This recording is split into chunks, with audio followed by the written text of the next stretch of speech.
si bëhet dallimi midis një shqetësimi real kardiovaskular dhe një ftojeje muskulare, le të themi, apo dhimbje tjetër që mund të ndjejë një pacient?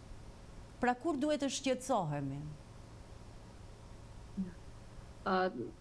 Dhimbjet e zemrës janë dhimbje të cilat nuk zgjasin shumë, nuk kanë të bëjnë me pozicionin. Kështu që është një nga ato elementët që kur ne pyesim një individ se çfarë se si ankohet ai, sa zgjat të dhimbja, çfarë intensiteti ka, në çfarë pozicion shfaqet ajo, shfaqet gjatë të qetësisë, kur ai bën një farë aktiviteti. Kështu që nëse dhimbjet janë të zgjatura që kanë lidhje me pozicionin, atëherë na orientojnë që këto dhimbje nuk janë kardiake. Po shenjat e para, cilat janë, doktoresha? Shenjat e para? Zakonisht nuk është një shenjë e vetme.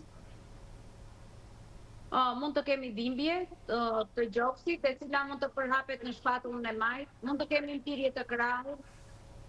Këto elemente mund të shoqërohen me një rritje të tensionit, mund të shoqërohen edhe me çrregullimet të ritmit, mund të shoqërohen me nauze, me të vjella, kështu që mjafton që individi ta vlerësojë ankesën që ka dhe t'i drejtohet një mjeku, qoftë edhe mjeku të familjes, i cili mund ta orientojë te një specialist kardiolog.